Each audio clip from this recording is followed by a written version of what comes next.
The voices of the students filled the classroom, a continuous murmur of hushed conversations and discreet laughter. The chairs scraped against the floor as the students settled into their seats, ready for yet another math class. Outside, the midday sun's rays filtered through the windows, casting soft shadows on the polished wooden floor of Riverside Middle School in Atlanta, Georgia. The air carried a freshness typical of early autumn, but inside room 3002, the atmosphere was different, a mixture of boredom and anticipation. At the back of the room, near the window, Jamal Carter was lost in his thoughts. The 13-year-old boy, with dark skin and an attentive gaze, always maintained a relaxed posture, his arms sprawled over the desk, one hand holding his chin. To others, he appeared merely distracted, perhaps bored with the lesson, but in reality his mind worked in a different way. While his classmates struggled to understand the basic equations the teacher was explaining on the board, Jamal saw numbers in a unique manner. To him, calculations were not just numbers scattered on a page, but logical patterns, invisible connections unfolding before his eyes like a puzzle waiting to be solved. Even so, he rarely raised his hand. He avoided drawing attention. His mother used to say that he was a special boy, that he saw the world differently. But at school, being different was not always an advantage. He preferred to keep to himself, letting his mind travel to places far more interesting than the classroom. While the others took notes on the teacher's explanations, Jamal scribbled in the corner of his notebook, not drawings, but advanced equations that he invented to challenge himself. Mrs. Amanda Thompson, a woman with a rigid posture and a penetrating gaze, was not the type of teacher who allowed a student to get lost in daydreams. With years of teaching experience, she knew how to recognize a promising student, and Jamal intrigued her. He never made an effort to participate, but whenever there was a test, his answers were impeccable. She knew there was something there, an immense potential that he insisted on hiding. That day, however, she decided she would not let it pass. "Jamal Carter!" Her voice cut through the air, calling the attention of the entire class. Jamal blinked, abruptly coming out of his thoughts. The room fell silent as every eye turned toward him. His heart raced. He felt warmth rising on his cheeks. "Yes, ma'am?" he murmured, trying not to appear uncomfortable. The teacher crossed her arms and pointed to the board. "Since you're so busy staring out the window, perhaps you could solve this equation for us." She picked up the marker and scribbled an equation on the board. But this was no ordinary equation. It was complex, far beyond what the class had learned up to that moment, almost a veiled challenge. The class began to murmur. Some students laughed softly. Jamal felt the pressure mounting. He knew what was coming next. Mocking looks, whispers saying that he was going to be embarrassed. That was how it worked. He rose slowly, the chair dragging along the floor. He felt all eyes upon him as he walked to the board. He took the marker from the teacher's hand and faced the equation. The symbols, numbers, and variables sprawled across the board like an enigma waiting to be deciphered. His first instinct was to give up, to return the marker and sit down again, but deep inside, a small voice whispered, "You know how to solve this." Jamal took a deep breath and slowly began to write. At first, his hand hesitated, but as he progressed, isolating variables, simplifying fractions, eliminating unnecessary terms, his confidence grew. His mind worked quickly, discerning patterns and solutions even before he set the marker to the board.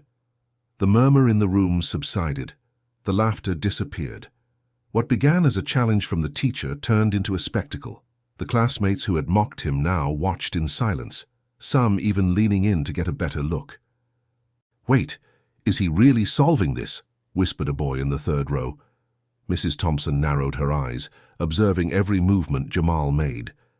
At first, she thought he would give up, but now, seeing the precision with which he solved each step of the equation, her expression changed: surprise, fascination, and perhaps a touch of pride. Finally, Jamal wrote the last number and circled the answer. The silence in the room was almost absolute. He placed the marker on the desk and turned to the class. His heart still pounded, but this time not from fear. It was something else, something new.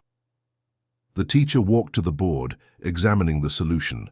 Her eyes scanned from top to bottom, verifying each step. Then, after a few seconds that seemed like an eternity, she took a deep breath and announced, "This is correct." A wave of murmurs swept through the room. Someone clapped, then another, and suddenly the room erupted into applause. Jamal stood there, surprised. He didn't know how to react. He who always hid at the back of the room was now there being applauded by the very classmates who had once ignored him. He felt the warmth rise on his face again, but this time it was not shame. It was something else. Pride. Mrs. Thompson turned to him, and for the first time a slight smile appeared on her lips. "Jamal, why have you never spoken before? If you can do this, why don't you ever participate?" Jamal lowered his eyes, uncertain of what to say. How could he explain? How could he put into words the feeling that by standing out he became a target, that it was easier to hide than to risk failing? He shrugged. "I didn't think anyone would notice." The teacher's expression softened. She crossed her arms and nodded. "Well, it's time to change that." When the bell rang, marking the end of class, the math room was still filled with whispers about what had just happened. Jamal felt the gazes on him as he made his way back to his seat. Normally, that kind of attention would have made him shrink into himself and hope that everyone would soon forget him. But this time, something inside him was different. He no longer felt small. Several classmates passed by his desk before leaving, some making quick comments. "That was crazy, man," said a tall boy, giving him a light punch on the shoulder. "You solved that problem like it was nothing," remarked a curly-haired girl, her eyes wide with admiration. Jamal simply smiled to himself and nodded, still not quite sure how to react. He had spent so much time trying to be invisible that now, being noticed, he didn't know what to do with this new reality. Mrs. Thompson, who remained at the front of the room as the students left, called his attention. "Jamal, can you stay for a moment?" He nodded, swallowing hard. Some of the students who were still leaving murmured an "ooh," as if he were in trouble. But Jamal knew that wasn't the case. When the room finally emptied, he walked over to the teacher's desk, still clutching his notebook to his chest. Mrs. Thompson crossed her arms and regarded him for a moment before speaking. "I owe you an apology," she said directly. Jamal frowned, surprised. "An apology?" "Yes," she continued. "I have been a teacher for a long time, and I like to believe I can recognize the potential in my students. But with you, I was wrong. I assumed that your lack of participation meant disinterest. I thought you simply didn't care. But today," she nodded toward the board, where the equation still stood, solved impeccably. "You have proven me wrong." Jamal looked away, uncertain of what to say. He had never expected to hear something like that from a teacher. He had spent years not being noticed, and now suddenly one of the school's most demanding teachers was telling him that she had underestimated his talent. "I didn't want to draw attention," he murmured. "I just like solving problems on my own." Mrs. Thompson nodded slowly, as if she understood exactly what he meant. "I understand," she said. "But Jamal, having a talent like that and hiding it, is like having a gift and never unwrapping it. Do you realize how rare it is for someone your age to solve a problem like that? How far could you go if you embraced this gift and used it for something greater?" Jamal looked at his notebook, running his fingers over the worn edge of its cover. He had never thought much about it. To him, math had always been a refuge, something he did because he loved it, without the need to prove anything to anyone. "I don't know," he admitted. "What if I make a mistake?" Mrs. Thompson smiled, crossing her arms. "Making mistakes is part of the process, but if you never try, you'll never know what you're truly capable of." She leaned forward slightly and picked up a piece of paper from her desk, extending it to Jamal. "There is an advanced mathematics program in the district," she explained.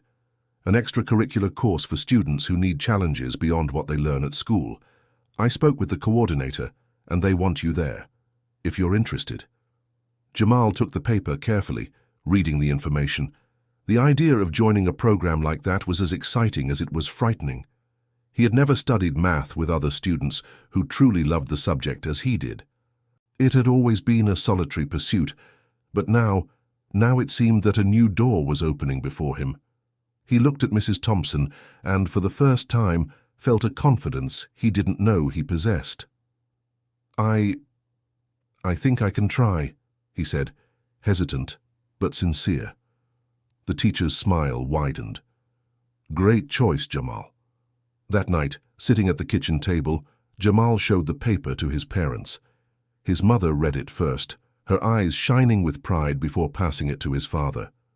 "Advanced mathematics," his father said with a smile. "I knew that boy was special."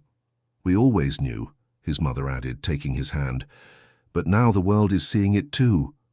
Jamal smiled, feeling enveloped by the warmth of the moment. For the first time, he began to wonder just how far his passion for math could take him, and more importantly, he was ready to find out. In the days that followed, something changed in room 3002. The transformation was not just in Jamal, but in the entire dynamic of the class. Before, he was just the quiet boy at the back of the class, someone most of his peers barely noticed. Now he was the math kid, and that new identity brought a different kind of attention. The next morning, as he entered the room, Jamal was greeted with smiles, nods, and even some enthusiastic greetings. "Hey, genius!" a boy shouted from the back. "Dude, what you did yesterday was amazing. How did you make it look so easy?" Jamal hesitated, still not used to being the center of attention. His first instinct was to shrug and look away, as he always did, but this time he took a deep breath and replied with a small smile. "I just practiced a lot," he said as he sat in his usual seat near the window. But the attention didn't stop there. During the break, students with whom he had never exchanged a word approached him. Some asked if he could help them with their homework. Others simply wanted to know more about how his mind worked. "Have you always been able to solve this kind of problem?" asked a girl from the science class. "More or less," he replied, scratching his neck. "I've loved numbers since I was little. They just make sense to me."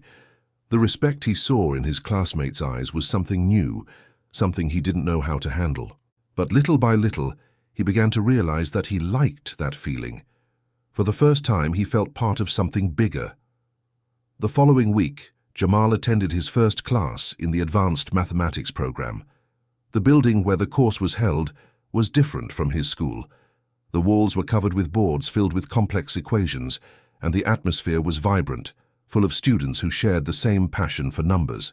He felt nervous as he entered the classroom, where other students were already chatting excitedly. Some were older than him, and the confidence with which they discussed mathematical problems made Jamal wonder if he really belonged there. But as soon as the class began, something inside him changed. The teacher presented a problem that made the students scratch their heads, murmuring quietly as they tried to find a solution. Jamal looked at the board, and in a few seconds his mind began to work.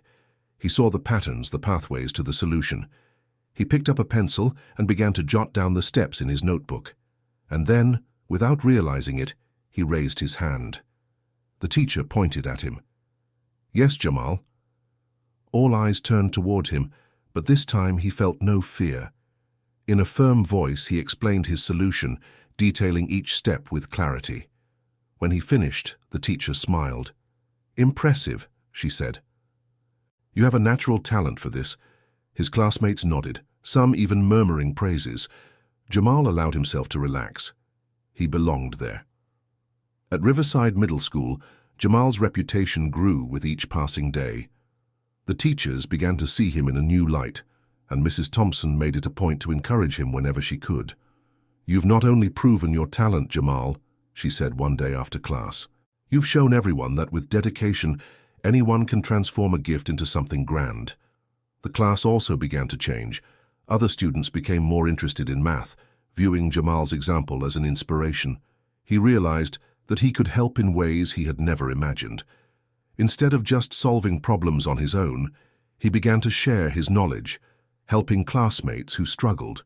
He was no longer the invisible boy. And most importantly, he didn't want to be. One night, while studying at the kitchen table, his mother approached him, watching him with a loving gaze. "What are you thinking about, son?" Jamal closed his notebook and smiled. "About how things have changed." His mother took his hand. "They've changed for the better. You've always had a gift, Jamal. Now you're learning how to use it. He nodded, feeling a new confidence growing inside him. For the first time, he began to think about a different future, about competitions, universities, maybe even a career in the field. Mathematics wasn't just something he did, it was part of who he was. Jamal's story is a powerful reminder that talent and dedication can open doors we never imagined. If you liked this story, like the video and subscribe to the channel for more inspiring content. And remember, sometimes what makes us different is exactly what makes us extraordinary.